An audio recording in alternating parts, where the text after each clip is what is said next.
House of Dragons is the medieval Jerry Springer, and I like that.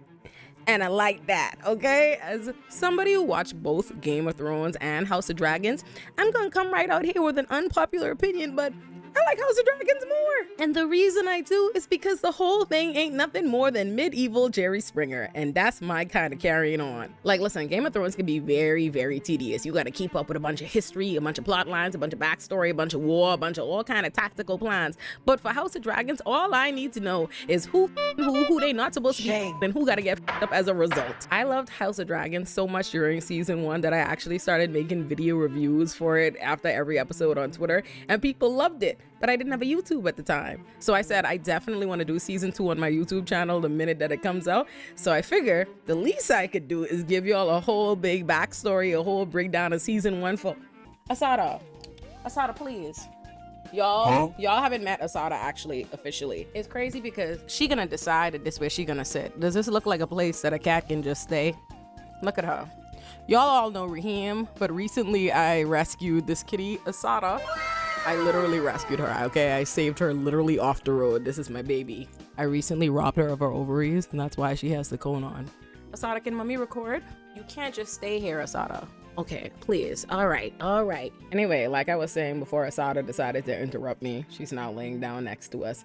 I figure I really want to do recap videos of season 2 as it comes out, so why not spin the block on season 1 and give y'all a whole full breakdown? First things first, you do not need to have seen Game of Thrones to watch House of Dragons. And I know somewhere some diehard nerd just collapsed, okay? But listen, Brenda, you gonna be all right. House of Dragons takes place like dumb long ago in the verse, okay? Like 100 or hundreds, more than 100 years before the events of Game of Thrones.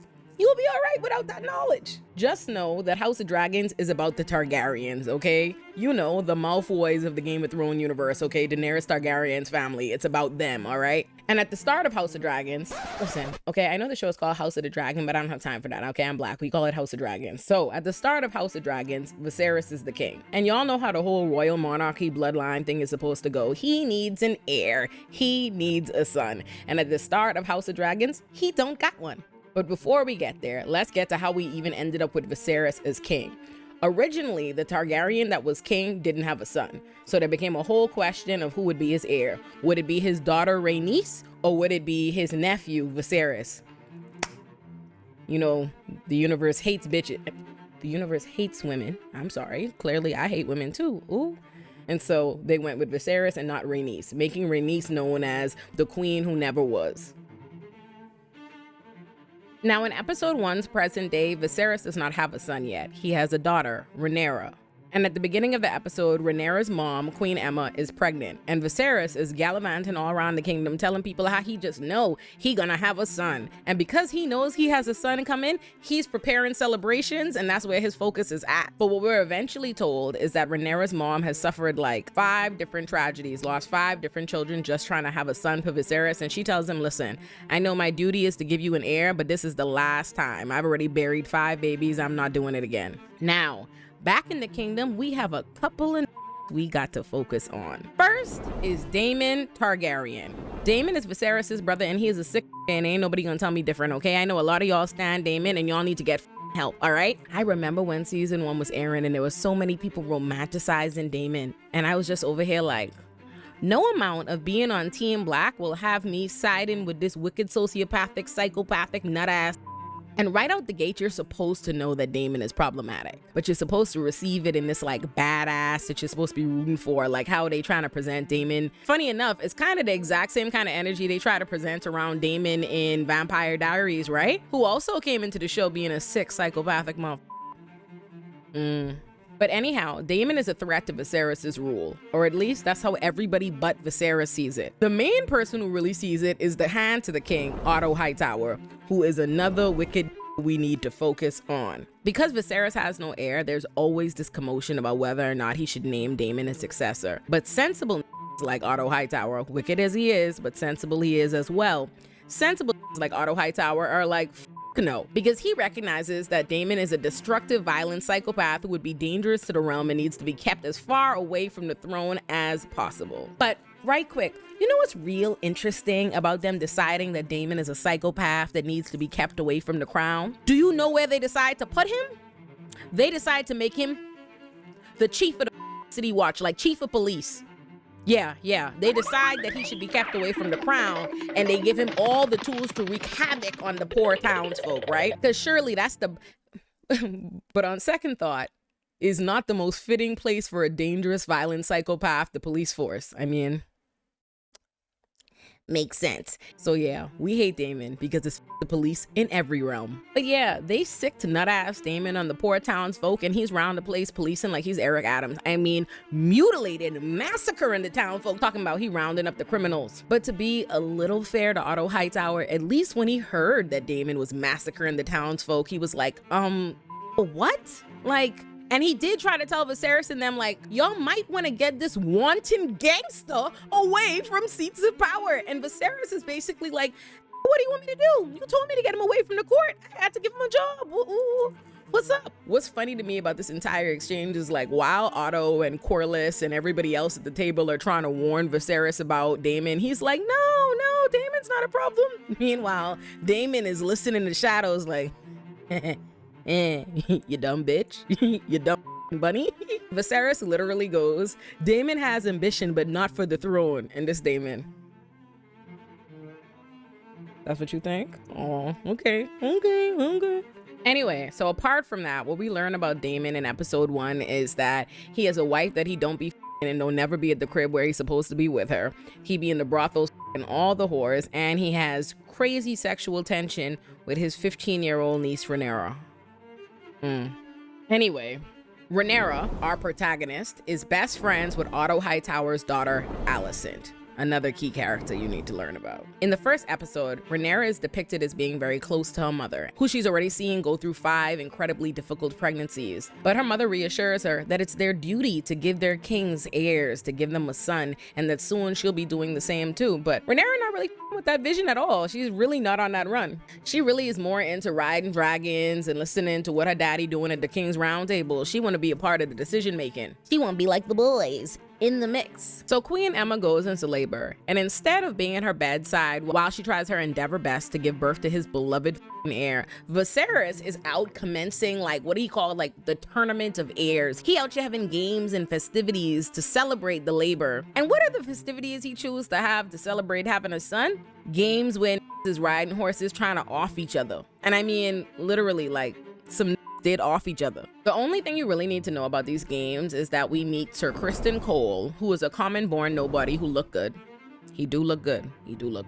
Who's a common-born nobody who actually whoops ass in these games, including Daemon's ass, and Rhaenyra takes note. Anyway, while Viserys is busy celebrating her labor, Queen Aemma is actually in labor, and it's going terribly. So the doctors call Viserys, and they're like, hey, listen here, right quick.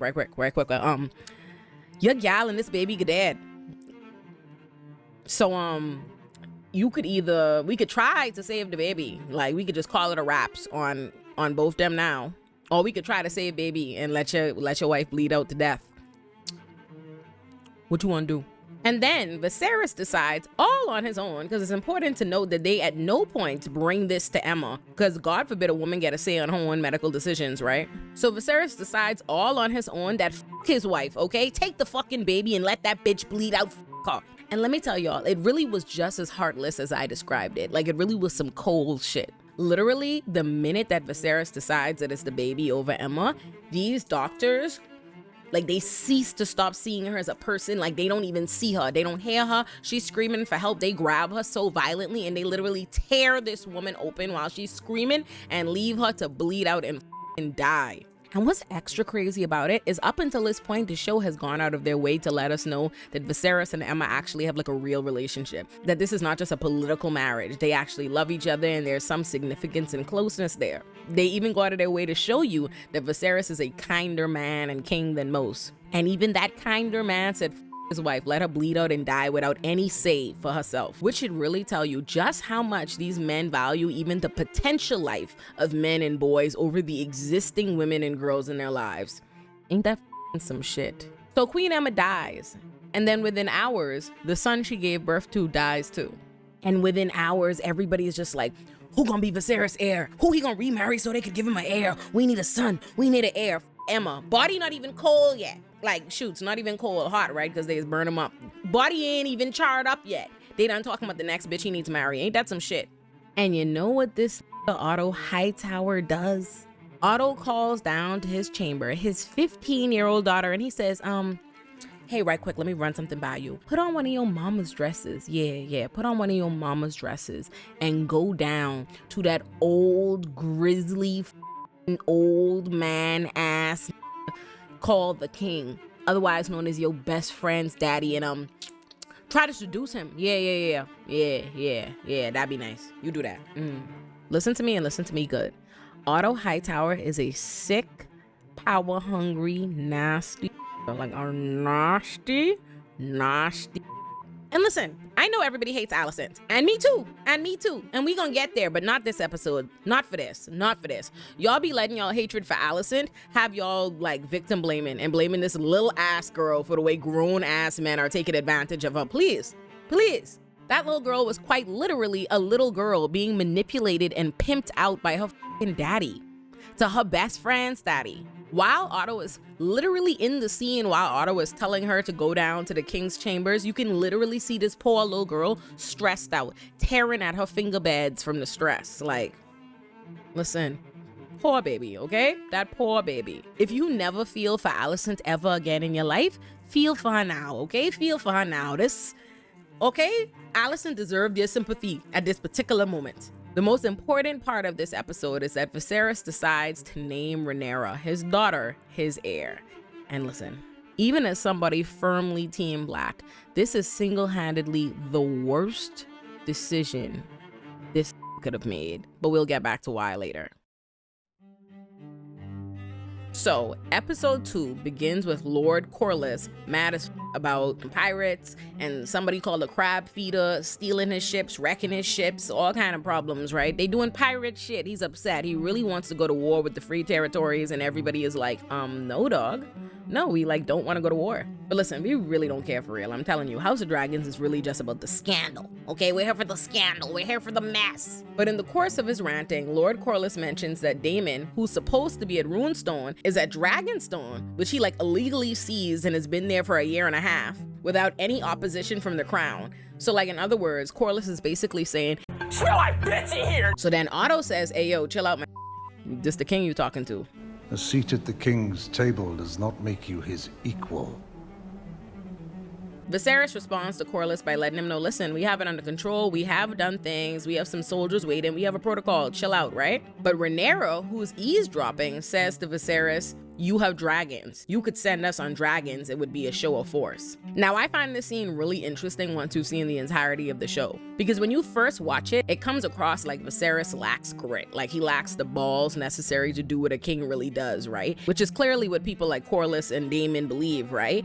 And it seems as though Rhaenyra, his daughter, has that grit in the balls that he doesn't have, but that she's being ignored because she's a girl. At least the princess has a plan. And rewatching the season, I wonder if they truly intended for it to come across to us like that, or if it just comes across to us based on the stellar performance the actress playing young Rhaenyra is giving. Which, side note right quick, in House of Dragons, Rhaenyra is played by 2 actresses. First, her child self is played by Millie Alcock, and then as an adult, she's played by Emma Darcy. And I don't know if this is an unpopular opinion, but I don't really like the performance from the second actress who takes over as Rhaenyra. I don't know if it's that Millie just did that great of a job, or if it's that by the time the second actress comes around, I'm too accustomed to the performance given by the first actress, or if it's the writing, if they intentionally changed the nature of the character in a significant way. But to me, it feels like when Emma takes over the role, the character just kind of loses all the soul. Like everything that made you feel connected to the character, basically all the girl boss energy, okay? Everything that made her feel like a boss bitch, that made you want to root for her, is gone. She becomes this kind of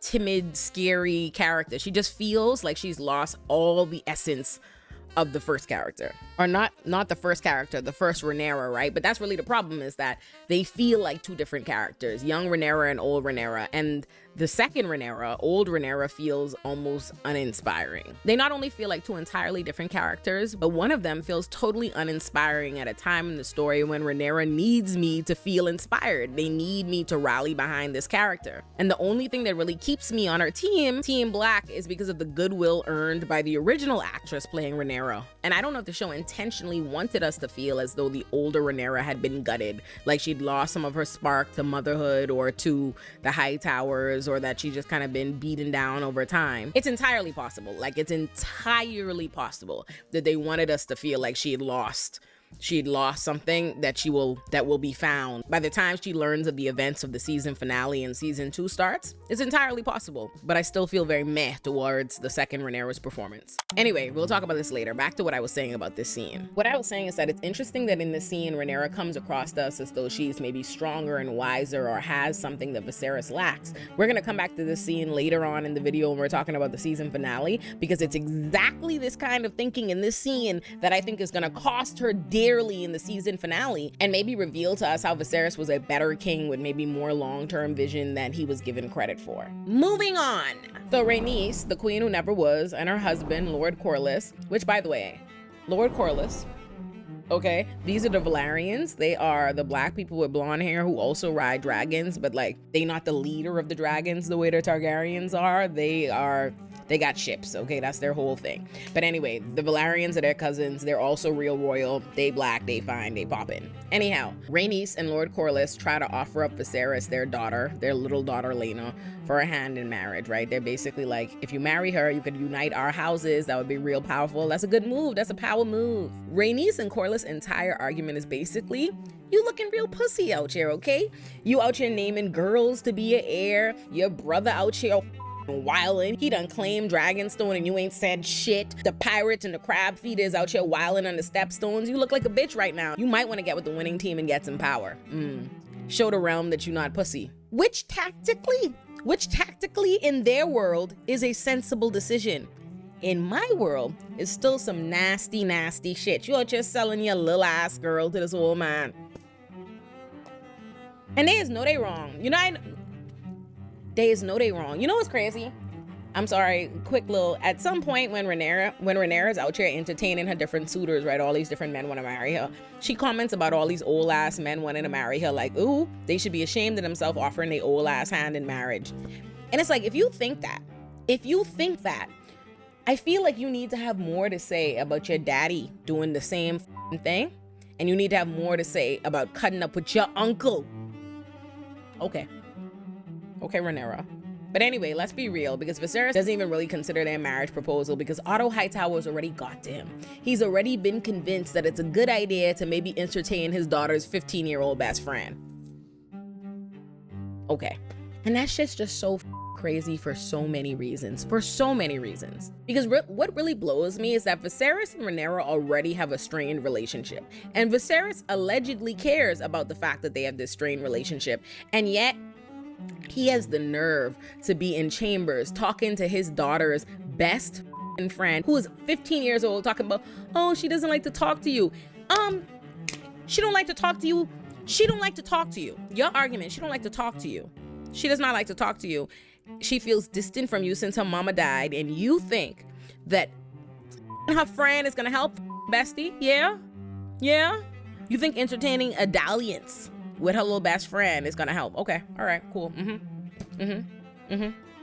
But more importantly, he literally has nothing to gain from marrying Alicent. Nothing. Like, he can only gain problems. It creates no new or strong alliances for him, and it will create a mess in his personal and family life. There's literally no reason to do this dumbness. And what's worse, Viserys has already muddied the water by declaring Rhaenyra heir. He already has one problem under his belt. So he declared his daughter heir, and now he wants to marry her little bestie. Like, respectfully, rest in peace to Queen Emma. I really miss my nigga. I really miss my nigga. White people you can sing it to, just change that N to a W. Miss my wigger. but there's absolutely no logical reason why her death should have compelled Viserys to name Rhaenyra heir or to feel like he wasn't gonna have a son or get remarried again. He and everyone else knew that he was going to remarry again quickly and have more kids because them's the rules, which is something understood and explicitly stated by Rhaenys when she's talking to Rhaenyra. Rhaenys goes as far as to inform Rhaenyra that, listen, it does not matter that he named you heir, because when he dies, the men of the realm will inevitably make whatever son we all know he's going to have king. They're going to do that. They're going to do that because that is the order of things. His new wife will produce new heirs, and chances are better than not that one of those will be male. And when that boy comes of age and your father has passed, the men of the realm will expect him to be heir, not you. And the reason that Rhaenys knows what's up is because Rhaenys has quite literally lived it. Again, the queen that never was. But Rhaenyra not trying to hear it. Rhaenyra actually starts trying to throw shade at Rhaenys. Ain't that some shit? The ego, son. The ego. She literally goes, no, they didn't want you to be queen, but they bended the knee for me. Okay. Okay, girl. Okay. She's like, it'll be different for me. I'm not like the other girls. It was really given Whitney Houston, Deborah Cox, same script, different cast. Like, Rhaenyra really thinks she's special. All right. The only legitimate reason that anyone would have had to believe that Viserys was not going to remarry and have more kids, namely a son, which would be if he died prematurely from the flesh-eating disease that he clearly has, which is a thing happening in the background at this point. Because at this point, Viserys and his doctors have not yet figured out the magnitude of the problem that is this cut that he has spreading all over his body that he got from sitting on the throne. Anyhow, while all this is happening, Daemon, who still has an attitude that Rhaenyra was named heir, writes to the council and says, hey, listen, I still haven't my actual wife or attended to any of my real duties, but I've impregnated my whore, and not only have I stole one of y'all's dragon eggs to put in the crib of my bastard baby, I stole the specific dragon egg that y'all had reserved for your baby boy that Queen Emma died giving birth to. How you like that, bitch? To which the Round Table's response is basically, we got this up. Yep, that's it. Clearly we gotta this up. And Viserys is like, no, that's my brother.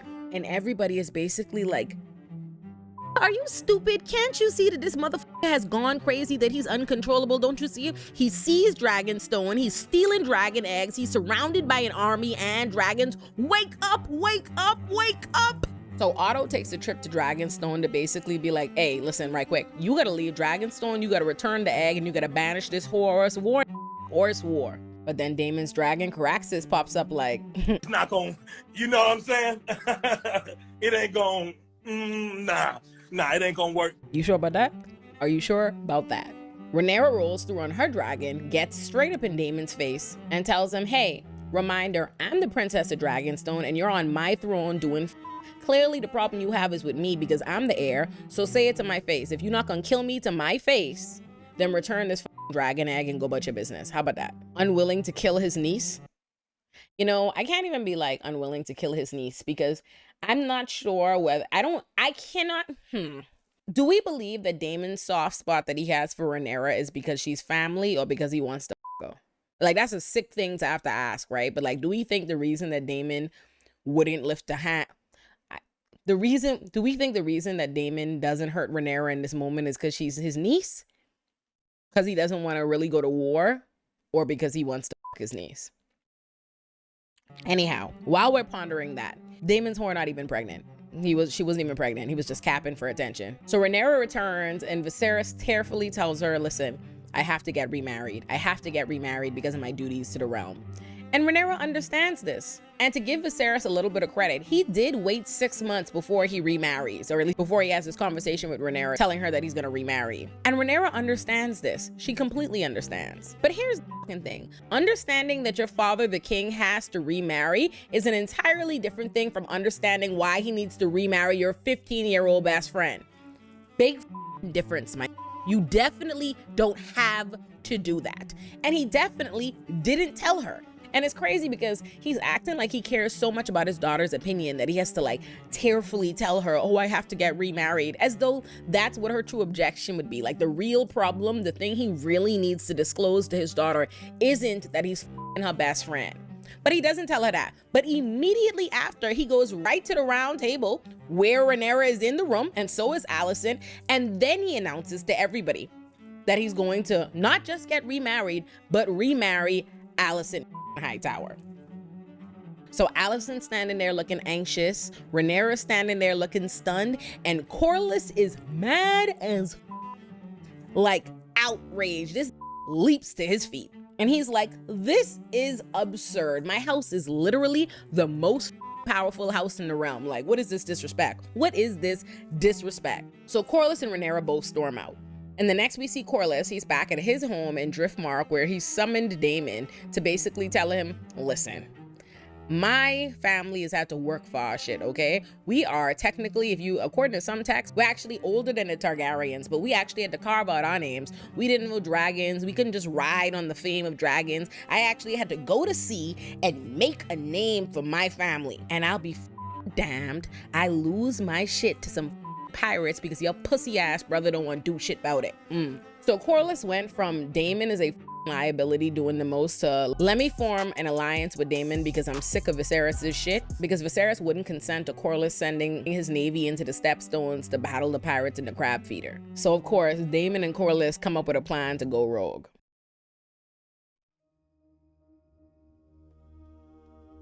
So episode 3 opens with Daemon using his dragon to burn up all of the Stepstones, trying to kill the Crab Feeder. Instead of killing the Crab Feeder, he is killing all of the people that if he actually gave a about the people, they would be theoretically trying to help, right? Wouldn't that be what it's about? The Crab Feeder and the pirates have invaded this territory, like poor people living there? But no, not at all. They burning them up. The only thing he actually care about, all they care about is power. Anything that seems like a threat to their power. These are just, all these be is like, just dick measuring contest. He trying to burn up the Crab Feeder, but he can't because they keep the Crab Feeder keeps hiding in the caves, right? And the dragon can't get in there. So in this episode, Alicent is now fully married to the king. Calling Viserys the king don't feel right, you know.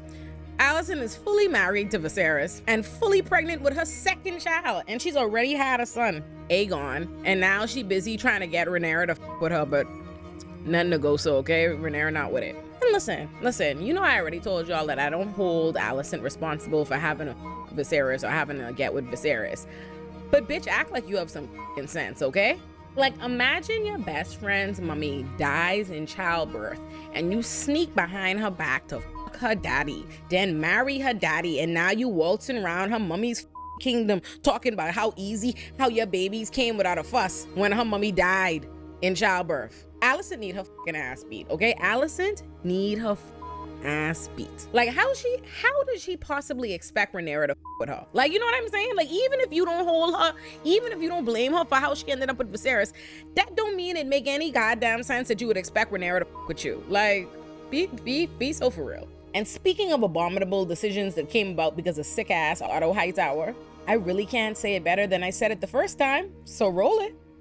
Otto Hightower really is the sick realm, you know. This man heard the king say, man, I don't want to just command Rhaenyra to marry somebody, man. I want her to be happy. And Otto say, oh, happy? You know what I think would make that bitch really happy? What if she married her 2-year-old brother? And in more sickness, the king was like, he's only 2. He's also her brother, babe. Why you also, babe, listen, I understand incest was a thing back in the day, but I just don't understand how, because I shouldn't have to tell you your brother is nasty. You're supposed to feel it in your spirit. Society shouldn't have to tell you that one. You're supposed to feel that. Betrothing your children supposed to be nasty no matter what the age difference is. Nasty. That's how OD Otto won power. He would have this gal marry his 2-year-old grandson. Anything to get to the throne. Anything, you know. Sick. Anyway, this episode basically revolves around Viserys trying to muscle Rhaenyra into getting married, the romantic buildup between Rhaenyra and Sir Criston Cole, and Daemon getting his ass handed to him in the Stepstones because he fighting this unauthorized war that's now making the realm look bad. Basically what happens is Rhaenyra and Viserys argue because she keeps swerving her many marriage proposals. Viserys is on this hunt for like this magical beast. I think it's a stag. It might just be a regular, I don't know, child, a beast. Viserys is on this hunt for it, but he doesn't find it, but Rhaenyra does, and she rolls back into camp like a boss. Viserys finally agrees to send Daemon help in this unauthorized war that he's been fighting and losing. And then Daemon gets so angry at the concept of needing help from Viserys that his rage just empowers him to be able to get in a little boat and suddenly win the war by his lonesome that he wasn't able to win all this time. Okay.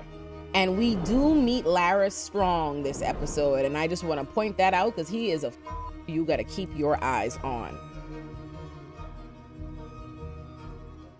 Okay, episode 4 starts with Daemon having won the little war. He comes back with a little haircut and a makeshift crown, and now all of a sudden he bending the knee and acting like he have respect and child, whatever. At this point, Sir Criston Cole is Rhaenyra's right-hand man. She's rejected all of her marriage proposals, and Alicent cannot find any sympathy for her situation. Alicent basically says, oh, woe is you, how much it must suck to have every eligible young bachelor in the 7 realms. 7 realms? No, 7 kingdoms, 1 realm. Wow, that sounds like a mixtape. But basically, you have your pick of bachelors when every other girl in the realm, it would be lucky if she even had 2, right? Because I want to remind y'all, Alicent was forced to marry Beetlejuice. But Rhaenyra is basically like, think, dummy. They're not fawning over me. They're fawning over my title, my Valyrian blood for their offsprings, being dragons. Alicent, like the one-track dodo bird she is, she thinks it's romantic. And it's crazy, right? Because like, how? What was romantic about that? Like, what was romantic? Like, what did she hear as romantic? She heard a bunch of men are trying to marry me so that they could extract my resources. And Alicent heard, but at least them don't look like Beetlejuice. It sounds great to me. But Rhaenyra basically shoots back, oh yeah, how romantic it must be to be imprisoned in a castle and forced to squeeze out heirs. And immediately the grief is all across Alicent's face, which Rhaenyra picks up on and goes, I'm sorry. So in that moment, Rhaenyra kind of realizes that Alicent is literally living out what Rhaenyra considers one of the worst fates. And so she has some sympathy for her in that moment, and they basically tell each other that they've missed each other, right? And it seems like, okay, they getting back on the right footing. No. And now here's the quiet part that's never said super out loud at this point, but it's shoved in your face. And it's that Rhaenyra and her uncle Daemon are very into each other. But Rhaenyra and Sir Criston Cole are also into each other. So Rhaenyra and Daemon have a conversation about how she's matured over the last 4 years. Brother, Nasty, you know, nasty. She complains about the pressure to get married. He tells her it's all political. You could get married and do whatever you want. And she says that's not the case for women. That's only like that for men. And he's like, yeah, like we could do whatever we want. If that was the case, I wouldn't be married to my bronze bitch, right? Because every opportunity Daemon gets, he gonna slander his wife. Like every chance he get, that is gonna slander that innocent woman we haven't seen or heard none from. Just drag her name to the mud child. So after this, Daemon leaves a map. He leaves this map that Rhaenyra finds so that she could basically go follow him in the shadows to the brothels where he could get all hornied up with his niece. My disappointment is immeasurable, and my day is ruined. But the gag is, he takes her to the brothels like he is Mr. Big Man. Meanwhile, she was very much trying to and he was not. Now, let me tell you what really annoyed me bad about this moment. He goes to the trouble, like they are dressed up all incognito so they could move through the Red Keep. So that, I think it's the Red Keep, right? Yeah. So they could move through the Red Keep so they could get to the brothels, right? Only to get in the brothels, the place. Think about this. They hid themselves incognito just to walk through the Red Keep, which isn't even technically the illicit activity, right? Only to get in the brothels and immediately disrobe and show everybody their silver Targaryen hair while they get hornied up in the brothel. Like, where's the sense? Where's the sense of that?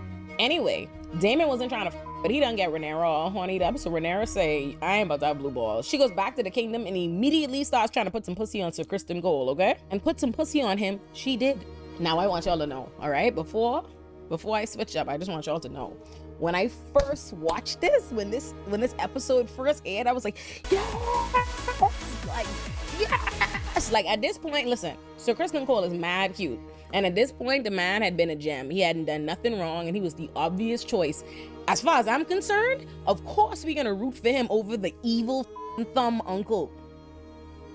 Like, be so for real, right? So at this point, I'm like, So my girl Rhaenyra finally get her dick wet, and she would have got away with it too if it wasn't for that meddling Otto Hightower. So apparently Otto got all kind of spies all around the Red Keep like he's Pablo Escobar, right? One of these little spies spots Rhaenyra and Daemon in the brothel getting hot and heavy, right? So they just assume so they're gonna go tell Otto that. And let me tell you something, Otto couldn't run fast enough to Viserys' chambers, okay? He couldn't wait to snitch. He was in the chambers like, listen, hey, I know it's the dead of night, but your daughter's a hoe. Disinherit her. Disinherit that hoe bitch, okay? She was out here. He couldn't wait. He could not wait, child. Because you know, his number one agenda is to see his grandson made king. Is to see his grandson become the heir, right? So he tells Viserys this, and Viserys is like, I know you did not come in here calling my one good daughter a hoe. I know you didn't. I know you didn't. Oh. Huh. Then Alicent hears that Rhaenyra was Daemon in the brothels, and she gets so angry because I don't know why. Like, this is the moment where the blood of the first dead hater just seems to course through this bitch's veins for the rest of the show, child. From this moment forward, she about to spend the rest of her life angrily clocking Rhaenyra's pussy miles, okay? She want to know where it's been and who it's been there with, okay? This gal actually fixes her mouth to send for Rhaenyra to question her about whether or not she Daemon. And dog, I mean like questioning her for true, you know, like angry in her face, turned up, like rolling up on her in the garden. And to this day, I still cannot understand what made this nut bitch feel like it was her place to be demanding question. I really can't understand it. Like, imagine a bitch, your daddy, before your mummy corpse even cold, and thinking she get to question you about who you I know you lying. Like,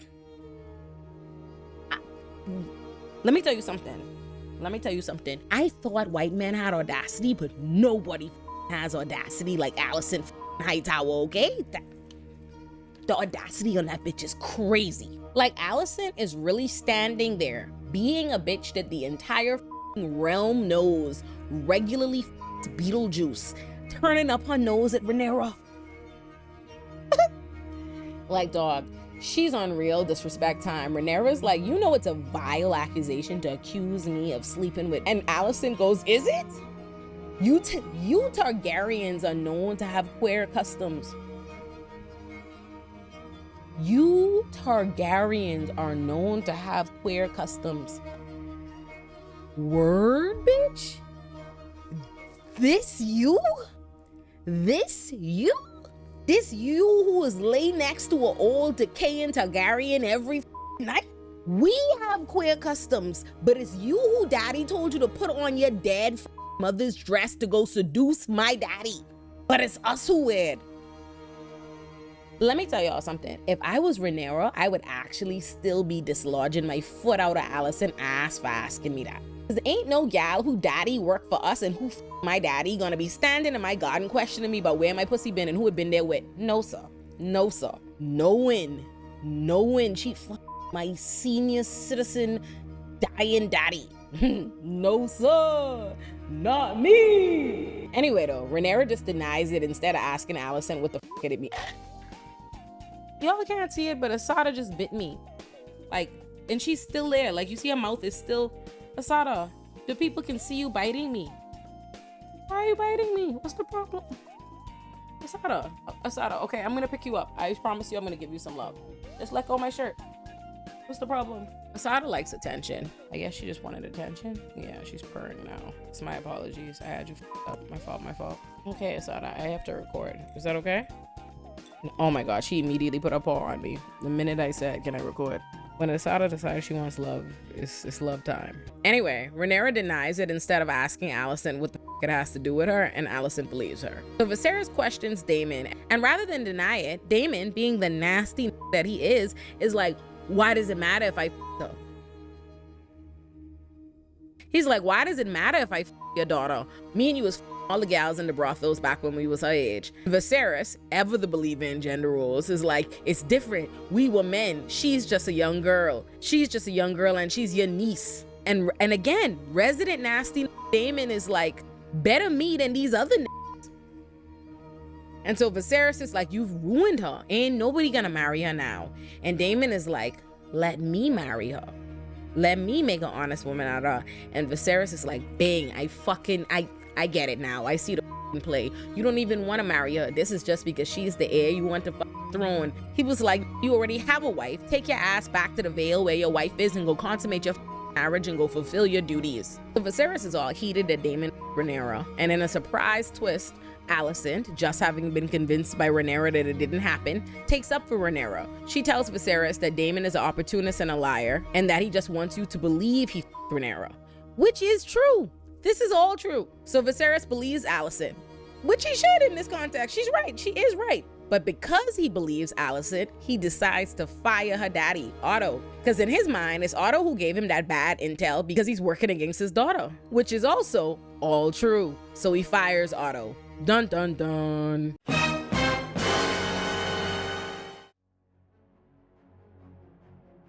So episode 5 begins with Daemon seemingly following instructions and returning to the Vale to his wife. But he returns to the Vale to murder his wife. And it's stuff like this that I don't know how people get past in order to dick ride Daemon. Like, this is a wicked son. He's a wicked guy. So we finally meet his wife that he'd been slandering all throughout the realm. And she's a cool bitch, actually. She's a cool bitch who was unimpressed by this psychopath thumb she has to call her husband. And he took that personally. And they don't show it, but Daemon beats her to death with a rock. So next we see Otto. He is hightailing his ass out the kingdom per Viserys' request, but not before Alicent runs him down crying like, oh daddy, don't go. And Otto was not moved, okay, child. He was like, I don't know what you're crying for when it's your ass that got me fired because you want to be all in Viserys' ear talking about believe Rhaenyra. And she was like, no man, daddy, no man, daddy. Your informants were wrong, man. Your informants were wrong. I promise you, she wasn't I'm telling you, man. And Otto was like, listen here, you dumb bunny. That girl is lying. She's a liar. And Alicent counters that with, no, this is all your fault. You two like scheme to try to make Aegon heir. So Otto gets Papa Pope serious with her child, and he's like, listen here. He's like, that old Beetlejuice upstairs that y'all call king, he ain't gonna live long, okay? He could die soon, and when he do, the realm is not gonna let the heir be a bitch, okay? If Rhaenyra becomes queen, it'll be war before they let that bitch be on the throne, okay? We need to make Aegon heir for the safety of the realm. It'll be war. Now in the next scene, remember I told y'all about Larys bitch ass strong? Larys plants the seed that is going to begin Alicent's entire villain arc. And quick little side note about Larys and the disabled villain trope, because I remember one time seeing commentary on how villains in media are often depicted as disabled. If you think of like Scar, the Joker, Captain Hook, Freddy Krueger, right? Like all these different people. And so Larys kind of plays into that trope.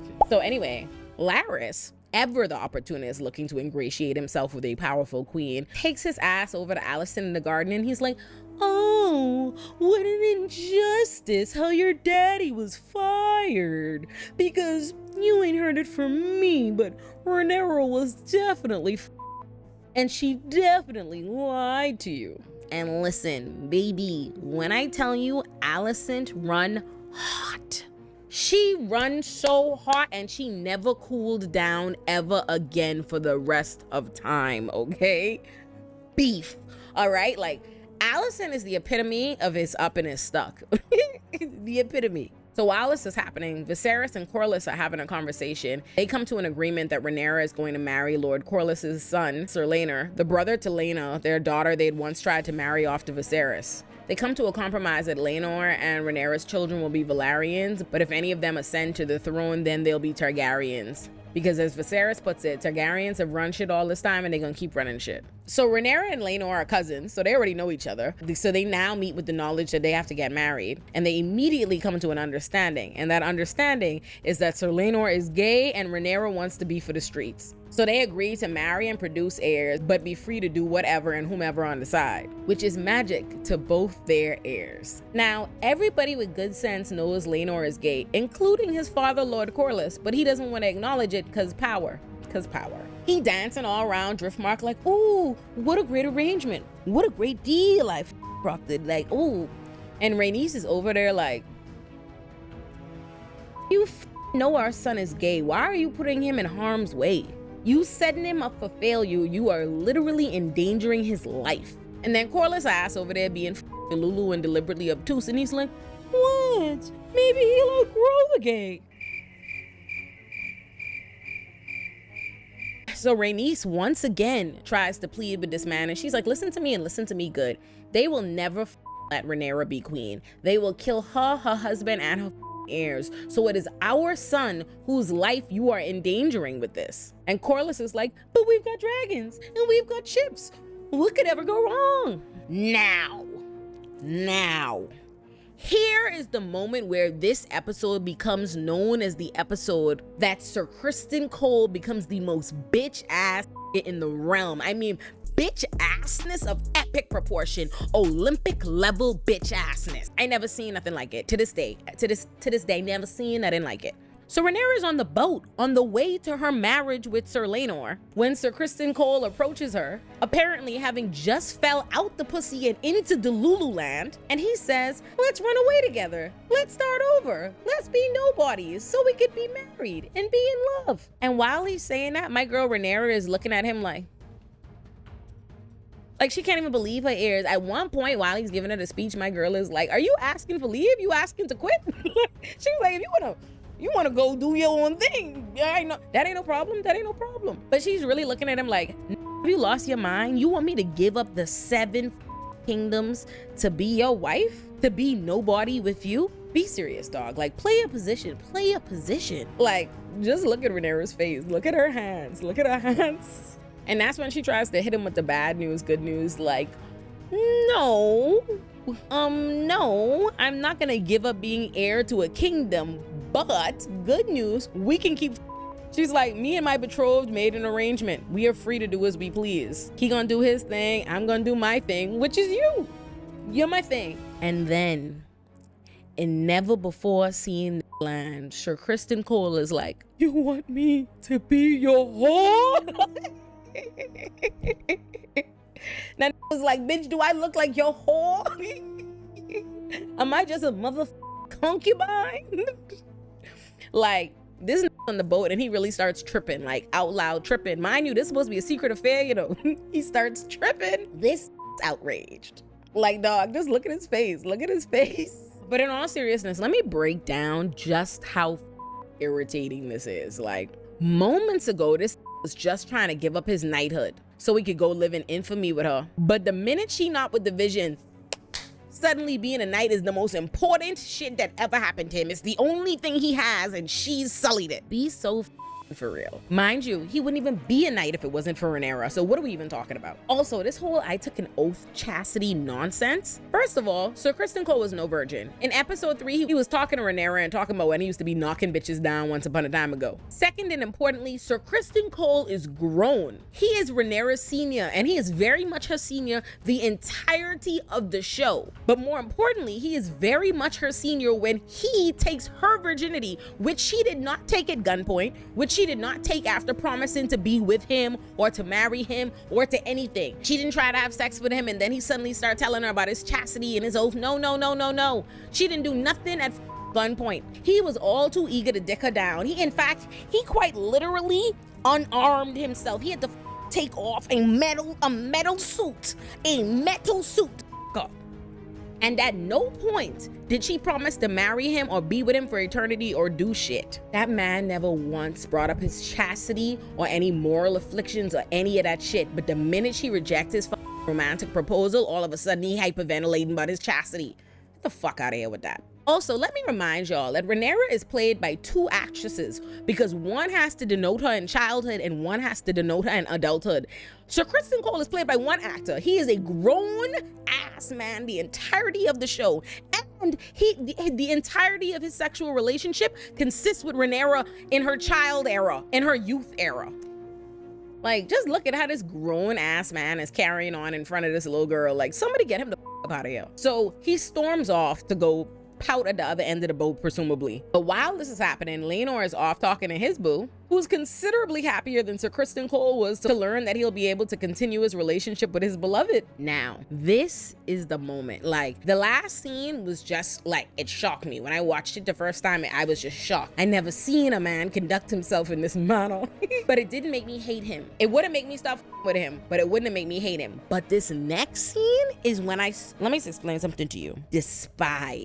I start despising Sir Criston Cole. Oh my God. So back at the palace, Alicent is still busy trying to get a pussy report on Rhaenyra because Larys has convinced her that she's Daemon. So Alicent calls Sir Criston Cole to her chambers hoping to question him, but this folded like a bitch. Like, she didn't even have to, it wasn't even about him. She wasn't on to them or nothing. She thinking about Daemon. This man, it was me.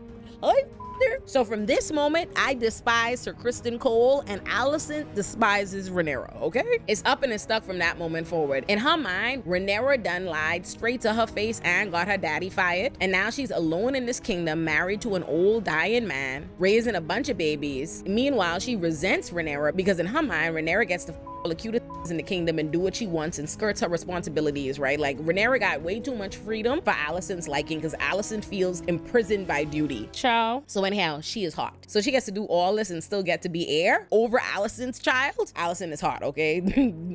This she cannot live with. But to shoot Rhaenyra some bail here, not that, you know what? To shoot Rhaenyra all the bail, because like I said, this shouldn't be Alicent's business. But more importantly, Rhaenyra didn't lie. Alicent asked her whether or not she Daemon. She didn't.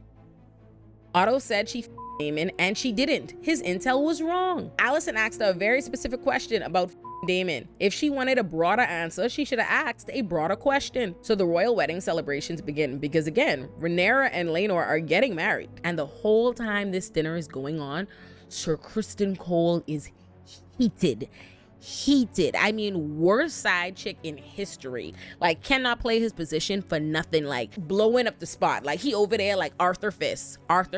Like, it don't even make no sense. Like, it doesn't make any sense. This literally has known the entire time he's known Rhaenyra and been Rhaenyra's right hand.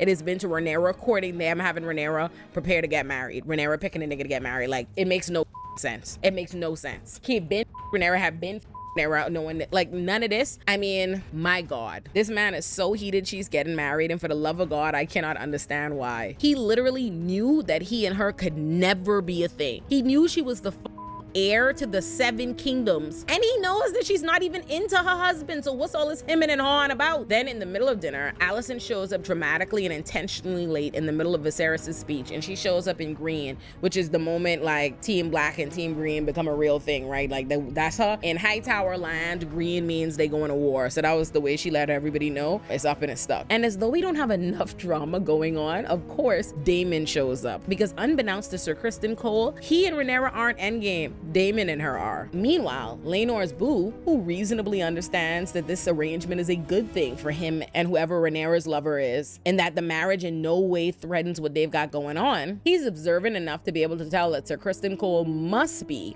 Rhaenyra's side chick, because again, I told you, he in the corner with the Arthur Fist going ballistic. So Laenor's boo decides to go initiate a conversation with Sir Criston Cole to tell him that they're allies. And let me tell you something. In a sensible world, you would think that a jealous man like Sir Criston Cole would be ecstatic to learn that Sir Laenor is gay and to maybe have somebody who understands his situation. But child, Sir Criston Cole took that shit personally. I guess in his mind, the only thing worse than being her whore is being her whore in a club with another whore. He was so mad. And in fact, my personal theory is that he was so mad seeing Daemon and Rhaenyra making eyes at each other, but he know he can't actually go show out or act out on Daemon.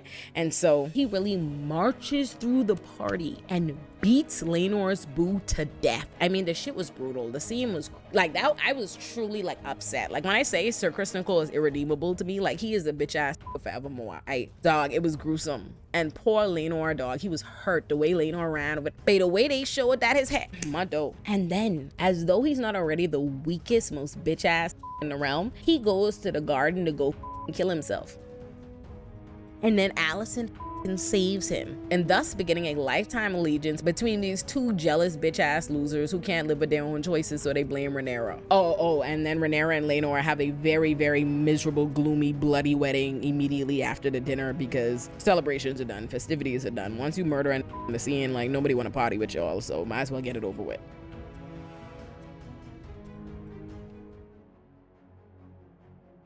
So episode 6 jumps 10 years into the future, and Allison and Rhaenyra are now being played by different actresses to denote that they're adults now. So the episode begins with Rhaenyra giving birth to a baby boy, but absolutely nobody cares because everybody knows, even though they can't say that they know, that the children are not Laenor's. You know why they know that the children aren't Laenor's? Because they're white. Because they're white. Laenor is a black man with blonde hair, and the babies are white brunettes. So everybody knows. Well, everybody except Viserys, okay? Who at this point is fully matured into the living dead and loves his daughter way too much to notice that her babies are melanin deficient bastards, okay? Now, what's crazy though is literally seconds after Rhaenyra gives birth, Alicent has the gall to demand that the baby be brought to her. That shit was really crazy. I would have had to beat Alicent's ass. Like, Alicent is so overdue for her ass whooping at this point. It's crazy. But instead, Rhaenyra, still bloodied, decides to take her baby and drag herself literally up the stairs across the palace to take this baby to Alicent. And what's really funny about this is Alicent literally only wants to take a gander at the baby. Just a gander, just a peep. Because a gander is all she needs to see whether or not the baby is black.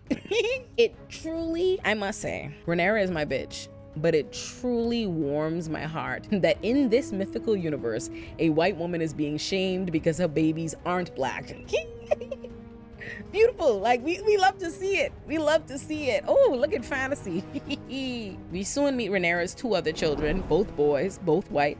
But more than that, I think, more than being white, I think, I want to remind you, both Rhaenyra and Laenor have the signature silver white blonde hairs. They're Targaryens and Velaryons. Meanwhile, all Rhaenyra babies is big-time brunettes. And that's because they look just like their father, Sir Harwin Strong, who is literally present at the chambers when Laenor and Rhaenyra get back with the newborn. Then we meet Alicent and Viserys' demon children at basically dragon practice. Now let me say this right out the gate. They kind of try to trick you into feeling bad for Aemond because he doesn't have his own dragon because I guess there weren't enough eggs. And Aegon, Jacaerys, and Lucerys are all kind of teasing him about not having a dragon, and they trick him into believing he has one, and then they show him a pig. But listen, all that and fuck him. Aemond is every bit of the Slytherin looking ass Death Eater that he is, okay? And I wouldn't even mislead y'all into wasting a second of your life thinking that there's anything worth feeling sorry for him about. Him, just hate him off rip. While this is happening, Alicent is in chambers begging Viserys to accept that Rhaenyra's children are bastards and that they're not Laenor's and that he should be angry about it.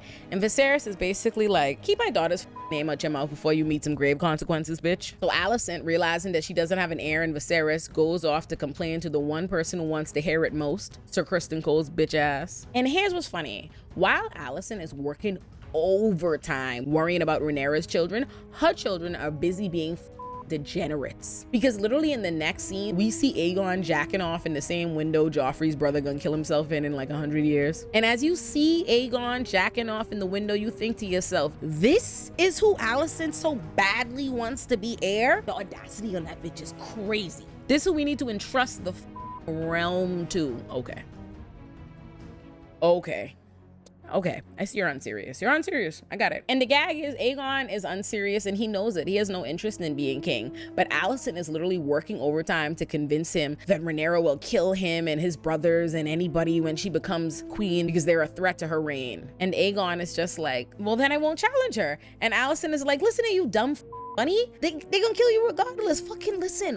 Open your ears. And then we see Daemon, who is now married to Laena Velaryon, and they already have 2 children, 2 daughters, and now Laena is pregnant with their 3rd child. And it's very clear that the show wants us to see that Daemon has matured in some way, that he loves her on some level, the relationship is real, that he's made a family here for real. They want you to feel like he's a better man on some level, but listen, f all that, okay? F all that. You can't f all that. You can't murder your last wife and now think I'm gonna give you brownie points for this one. The man murked his last wife and y'all reward him with a black queen?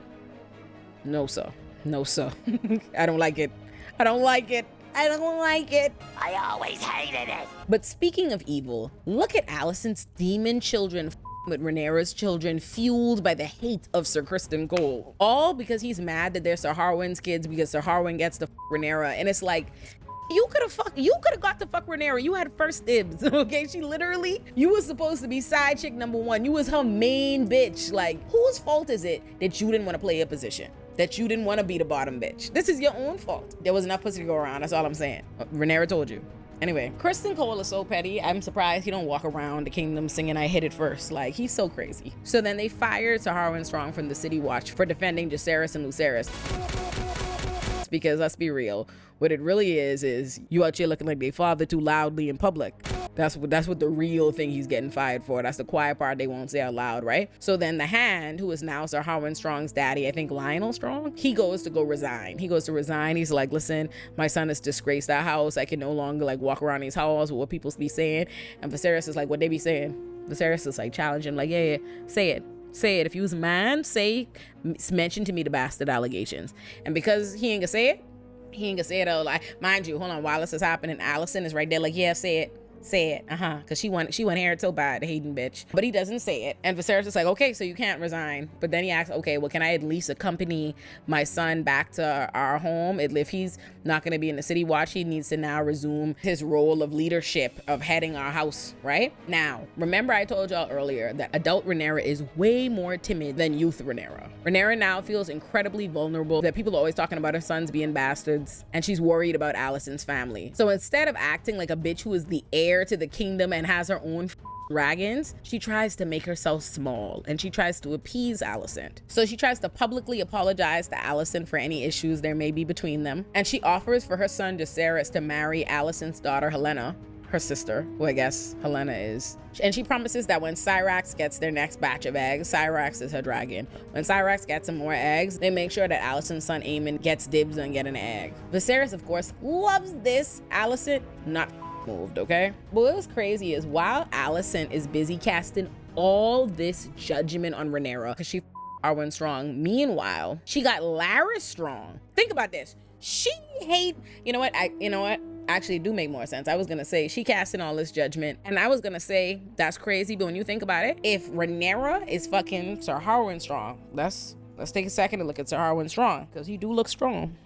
Rhaenyra get to Sir Harwin Strong and you get Larys? Before I even go on my next tangent, that makes sense. It makes sense that you would be hating. It makes sense to be a hater. But what's so funny is he acting, oh, I'm so duty and all my sacrifices and da-da-da. Like, Alicent don't even try to get a wild thing. Like it's not inappropriate for you to get your feet. Like, you would not be allowed to have Larys rubbing your feet. You would be shitted on in the kingdom and they'd get you out of here like Anne Boleyn girl. So to me, if you're gonna do reckless shit, why not go do something sensible? It actually makes no sense to me why Sir Kristen Cole and Alicent aren't fucking. Like, what is he getting out of this? Like, how are you literally just hate? Just haterade fuels you? That's it? Purely being a hater. You don't even get nothing. Larys? Like, if I was ever Larys, that's how I know Sir Kristen Cole dick whack. That's how I know it. Let's move on. Larys is helping her plot against his own brother and father.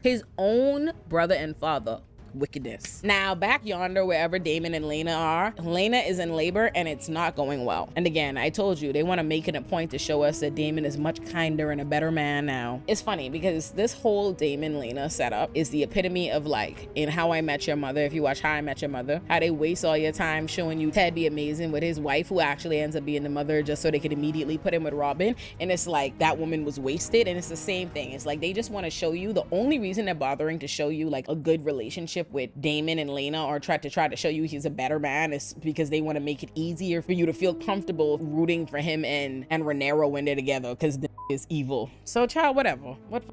So anyway, like I said, they're trying to make it a point to show you that Daemon is a better man now. So remember how in episode 1, when Queen Emma was in labor and the doctors came to Viserys to ask him to make a choice, and he made the choice without even letting Emma play any role in it? Well, now the doctors come to him and let him know, like, hey, listen, Laena probably not gonna make it. You could choose to try and save the baby. He doesn't make the call. He lets Laena know. Now, I am about to have what's called an unpopular opinion. When Laena learns that she is likely to die during childbirth, Laena decides to go outside and beg her dragon to barbecue her. And even the dragon didn't want to do that shit. She was literally crying Dracarys before that dragon reluctantly ended her mama. Now, I remember watching this in real time and then getting on Twitter and everybody being like, yes, girl boss, yes, we love it.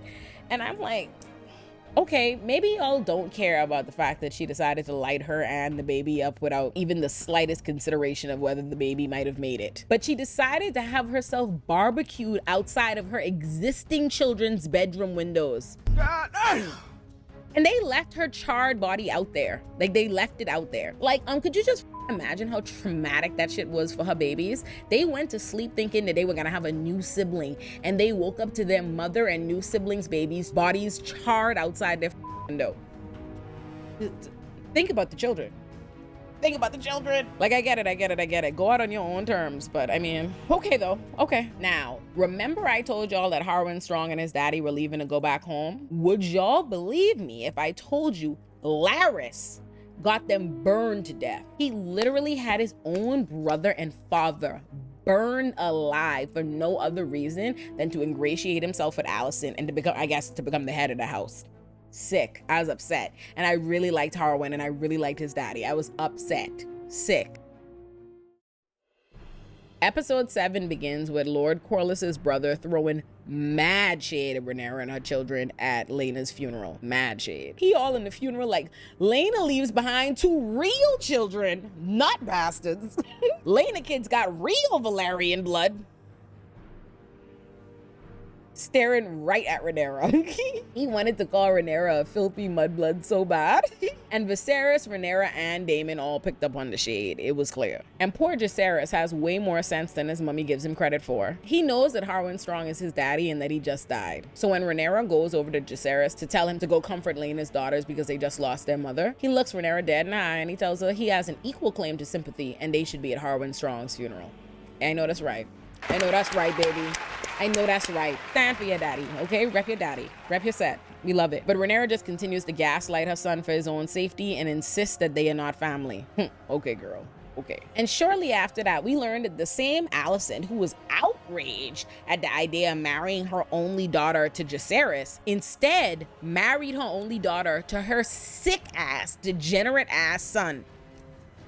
Or intends to marry them, rather. And then the second son, Aemon, is sitting there looking at Helena like, I wish I was the one who could marry her. Like, sick freak. And anyway, despite the fact that Corlys's brother was throwing mad shade at Rhaenyra's kids, Corlys is not doing them like that because Corlys' eyes have always been on the prize, child. That man wants the Valyrians on the throne, which Rhaenys finally calls him on. She says to him that you act like you're doing all these things to get justice for me because I was robbed, but this is really about your own ambition for power. And she says it's your own ambition that's costing us our kids because Laena's dead now. She then insists that they should pass Driftmark down to Laena's kids because Laena's kids are real Valyrians, not Rhaenyra's. But Corlys says that he's not trying to cast an even darker shadow on Rhaenyra's sons. And as he puts it to her plainly, history doesn't remember blood, it remembers names. And even though Laena's kids might have his blood, Rhaenyra's kids have his name. And that name is good enough for him. And not for nothing, his motivations are not entirely pure or altruistic, or even mostly pure or altruistic, but at least Corlys is showing some kind of kindness to Rhaenyra's kids. He treats those boys like their family in a kingdom where everybody doing them like they Jon Snow, you know? But Rhaenys was sick about that.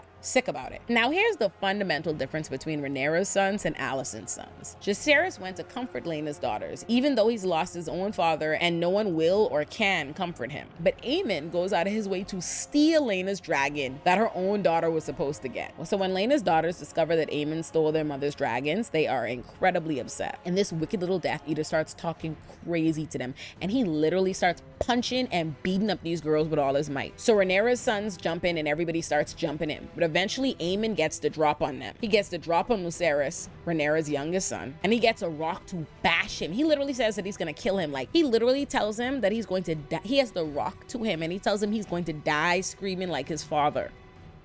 And he calls them bastards and brings up Harwin directly, like outright. So Jacaerys pulls out a blade, and eventually Lucerys gets it and did exactly what needed to be done. Lights out, bitch. So now, big family conference.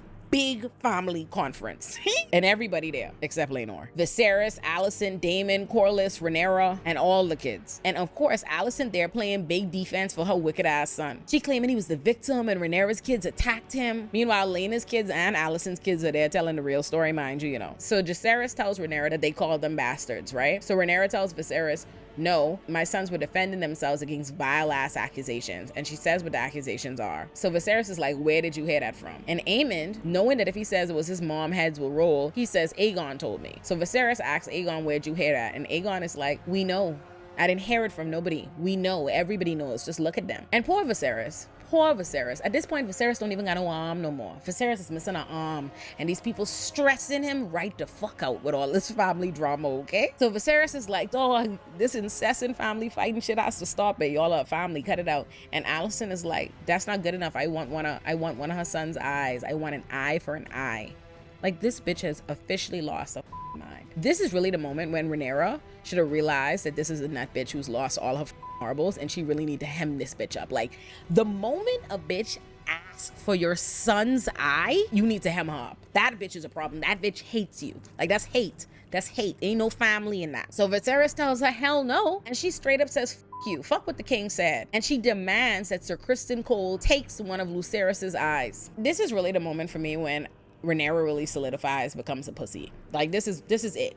Because from this moment forward, Rhaenyra's sole focus was supposed to be how does she eliminate Alicent and her entire family. From that moment forward, she wasn't even supposed to be able to sleep comfortably without knowing that Alicent is fucking 6 feet under. Like, even Sir Dick Rider Criston Cole knows that Alicent has gone too far because he tells her no. And Viserys tells her, like, stop your shit, and if anybody else questions the lineage of Rhaenyra's sons, I'm gonna have your tongue removed. So then Alicent straight up grabs the knife off Viserys and then charges at Rhaenyra with this knife. And she doing the most, exposing her deep-seated hatred for Rhaenyra. Meanwhile, her wicked son Aemon don't even give a fuck because all he care about is getting a dragon. Let me tell y'all something. Rhaenyra should have lit the entire High Tower line up for this. And her not doing so was the first act of weakness that would cost her bitterly, son. But to shoot her some bail, she did make a good strategic move immediately after, because she married Daemon. Or at least they wanted to get married, but they couldn't get married because Rhaenyra was married to Sir Laenor. And they can't just split up, so they decide to stage Sir Laenor's death so that he can go live his life in peace as a free gay man. As free of a gay man as he could be in this, like, world. You know what I mean? Like, not with a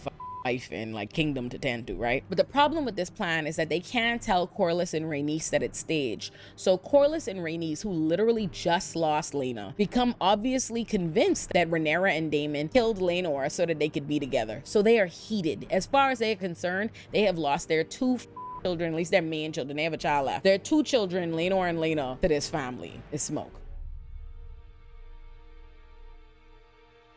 So when episode 8 begins, Daemon and Rhaenyra already have two sons, Aegon and Viserys, which is funny, by the way, that she named her son Aegon when Alicent's son that she so badly wants to be heir's name is Aegon already. That's so funny. It's almost like decided that her Aegon is irrelevant, you know? But speaking of Alicent's son Aegon, he is a whole degenerate predator rapist now. Alicent goes around covering his tracks by implicitly manipulating and threatening the women to keep them quiet. It's so crazy to me that this degenerate son of hers that she thinks is a degenerate is who she is bending over backwards to try to make king. And that's how I know that all of this is jealousy for her. None of this has anything to do with her son and everything to do with her resentment for Rhaenyra. But like I said, when episode 8 begins, Rhaenyra has 2 new kids and Rhaenys is not seeing Corlys in 6 years because he's been at war at sea. And now she's being told that he was injured really badly and he may not make it back alive. Now, because they don't know whether Corlys is going to make it, that would mean that someone, Lucerys, as it currently stands, would need to ascend to the throne if he dies. And Corlys's brother is not having it. So he requests a hearing in front of Viserys to change the line of succession for Driftmark. So then Rhaenyra and Daemon go to Viserys to hopefully try to convince him to support them since Corlys's brother is challenging Lucerys's claim. But Lord, I told y'all last episode that Viserys was literally the living dead and now he is rotting alive. Like, oh, Viserys is down so bad. It is honestly a sad sight to see. And it's hard for Rhaenyra and Daemon to see themselves. They hadn't seen him for a long time because they'd left the kingdom about 6 years earlier to go to Dragonstone. At this point, Alicent and Otto have pretty much taken over the kingdom. They have him hopped up on Poppy all the time and they are running the show. And dog, it's just sad to see. It's just sad to see Viserys going out like this because for all his flaws, he comes off like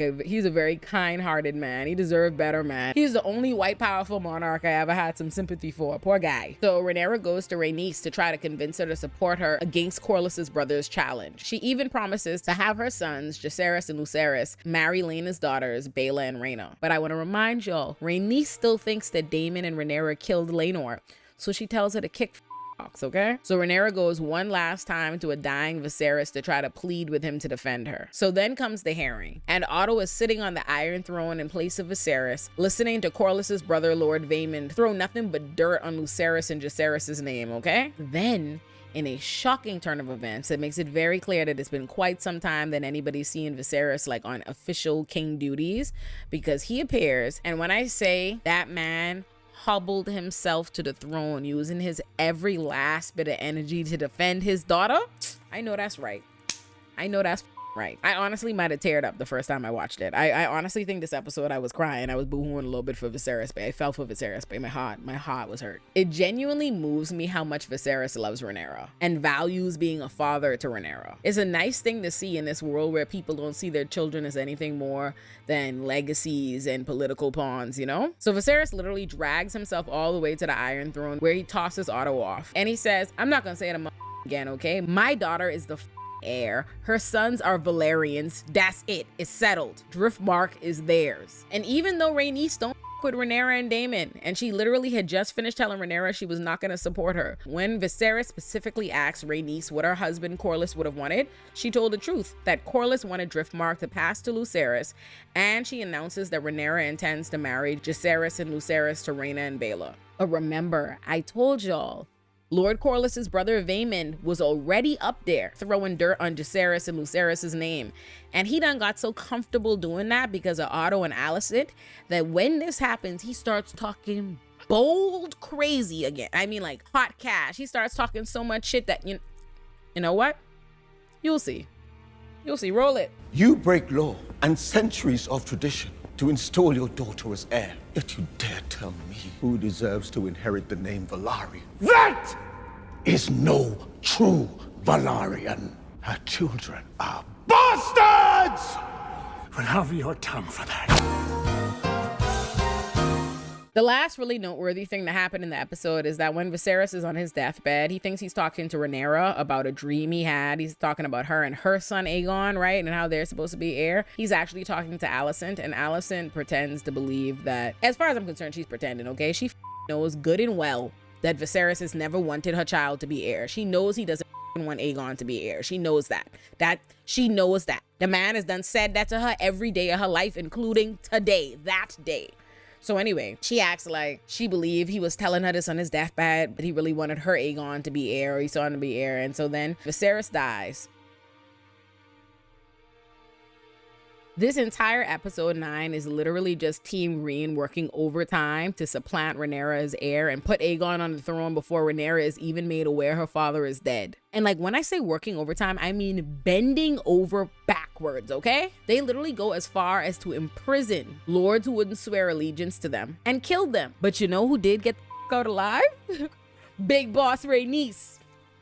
She wasn't going for it. And unlike Rhaenyra, she remembered that she had a dragon and no time to play. What I find worth noting about this scene is how Aegon didn't want to be king, and then he got a little taste of that power and immediately leaned into it. And second, I love my girl Rhaenys. Like, that's really my bitch. I think Rhaenys is the most unsung gangster of the whole show. But I hate how she had every opportunity to kill the High Towers, but she didn't, because why? Why? Why don't we just kill these fucking people? Suppose, are their lives too valuable for you to kill? Okay, but you know whose lives obviously weren't valuable? All the poor people she literally crushed to death under the weight, literally let the whole floor collapse underneath them, and then her dragon proceeded to walk across them and kill them. No problem with that. No problem with that. If there's ever a time you're gonna know that the lives of poor people don't mean shit, it's when you're watching anything that involves any kind of royal monarchy, child. So then Rhaenys flies all the way to Dragonstone to let Rhaenyra and Daemon know that exactly what she always told her would happen has happened. And Rhaenys better than me. She better than me, because for all that I had lost, and for as arrogant and cocky as Rhaenyra had been when she tried to warn her 11 years earlier, I would have simply killed Alicent and them and took the throne for myself, or at the bare minimum I was given when I told you so's. Yeah, dummy. Yeah, what was that? Remember when you was talking hot cash? You thought it was just gonna roll over and let you be queen, eh? Told you, dummy. But Rhaenys let them know what was up, and somehow they had not at all prepared for the most inevitable moment. The most inevitable inevitable moment that people like Rhaenys had been telling her to prepare for her entire life. But I told y'all, adult Rhaenyra lacks a lot of the fighting spirit that young Rhaenyra had, so she's not even sure she wants to go to war at all. Otto and them come offer her a certain kind of deal, like, hey, if you bend the knee in a certain amount of time, we'll spare you and your family. And she's thinking about it, even though Daemon's like, bitch, no, ain't nothing to think about war, bitch, like, get in the game. But I guess Rhaenyra not trying to be so hot-headed, she starts trying to be strategic, but it's exactly that strategic thinking that gets her f***ed up, okay? Because you would think that to Rhaenyra, the most vulnerable people right now would be her children that Alicent and Team Green have always hated. So certainly, now more than ever, she wants to keep her children close, protect them as much as she humanly can, no? No? But yet, when Jacaerys, just like his mother Rhaenyra did back in episode 1, remember that moment I highlighted? He suggests that Rhaenyra send him and his brother Lucerys, on dragons to get some messages to her potential allies. And she actually agrees to it. In the time where her children are most vulnerable, that's the time where she wants to send them gallivanting through the sky on dragons to go parlay with people who may or may not choose to align with her. Boy, have you lost your mind, because I'll help you find it. And thus begins the most traumatic shit I think I have seen on TV since, like, honestly, this shit hurt me. Dog, she sends sweet baby angel Lucerys on dragonback, on his small baby dragon, to go meet with one of these potential allies. And as soon as he pull up in the yard, what he see? Big ass Vhagar, okay? Laena's old dragon that now belongs to evil, wicked, one-eyed bastard. You know, I'm just realizing, remember earlier when I pointed out Larys in the disabled villain trope? I'm only just noticing that they made Aemond, the most wicked, also becomes disabled, right? With like losing the eye. Look at it. I'm on to y'all. He sees Vhagar parked in the yard, so he knows Aemond is there. And Lord knows, I wish he had just turned back and went home right then. I wish he had seen it and left immediately. When he does finally go to leave, Aiden chases him through the sky, and it's really just too painful to discuss. Just watch. I can't. It's too much. Just watch.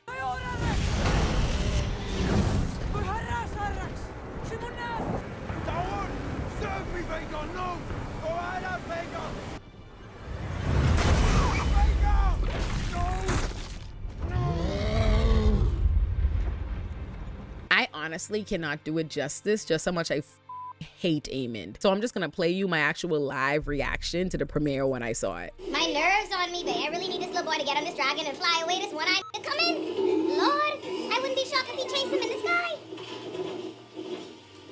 Is he away safely? No, man, they still have us watching him. This about to fly after him. Oh, Lord, this Slytherin is about to fly. Mother, it's a terrible journey in the sky. Oh, please don't let Aemond show up. Don't let the lightning take this out. Stress out. Nigga following him in the sky, hey. He's following him in the sky. Aemond could follow him. Distant growling. Aemond following him. Mother dread. I knew this wicked was following him. I'm so fucking mad. I am so fucking mad. I'm so mad. First of all, not this one-eye playing like he don't know, like you didn't. Like you was out to kill him. Why you acting shocked? Like, oh, I shocked. I shocked he get gobbled up by my dragon. Who I tell gobble him up? Like, but you know what I don't like? Rhaenyra has been being pussy since the minute they've transferred her to these adult years. She caused that, babe. She caused her child dead. Well, I don't understand. What the fuck you have the dragon for if you ain't gonna fucking like fire? You talk about, oh, when the dragons go to war, everything burns. Burn that down. Burn it down, then. Do what you have to do. What the fuck? Somebody needs to be the one to say it, so I'm gonna go ahead and say it. After this episode, the Targaryens and the Valerians are pussy. They're pussy. Yes, they're pussy. Sugar pussies. A waste of dragons. I mean, the amount of times they had their enemies in their sights. Lights the up. I don't understand. I don't. And so what? I supposed to feel like what? That big? Hold on, this Rhaenyra. Cause your child dead? He done dead. You wanna have all kind of evil glare? The time to do evil was beforehand. She had Otto Hightower right now. No, wait. Oh, there's a bunch of Yeah. Rhaenyra has made me so fucking mad. She almost had me rooting for domestic violence. I was like, at first I got to be like, damn it. And I was like, you know what? You making sense. Choke this bitch out, cause she ain't fucking focused. She ain't focused. She ain't focused. It's wartime, baby. It's war. Like that's high key an embarrassment, son. Like that's an embarrassment. How you let your son get clipped off rip? Off rip. War ain't even starting. You down a son? You down a prince, my you already down a prince. The army don't stand a chance. I mean, my God, my fucking God. You don't know to protect the. Who the fuck sends the princess off as a messenger boy? Make it make sense. Make it make fucking sense. She round the place deliberating whether or not she should go to war when war already fucking start. Girl, you focus? Usurped you. War is here.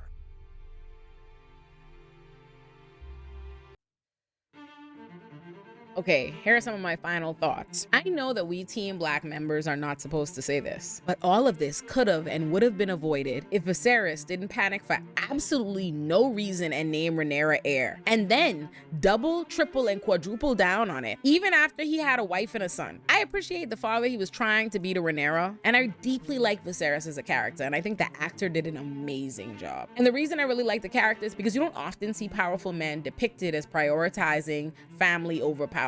But in this case, Viserys tried to, and it cost him and everyone around him. But stupider than naming Rhaenyra heir in the first place was marrying the daughter of his power-hungry hand in the first place, or for not questioning how Alicent ended up in his chambers in the first place, and to continue allowing them positions of power in his kingdom even after their hatred for his daughter became clear. Surely he should have understood the danger he was putting his daughter in, right? If not earlier, at least when Alicent pulled out a fucking knife on her and slashed her. Surely he should have gotten that after he died, his daughter and her children would be in danger. No? All that being said, fuck Alicent. Alicent, Otto, and all her kids, okay? I mean, maybe not Helena, but her too by association. While I am annoyed that Rhaenyra brought on the loss of Lucerys by not having her head in the game much earlier, understand that I'm going to be locked in to see her rock their shit next season, okay?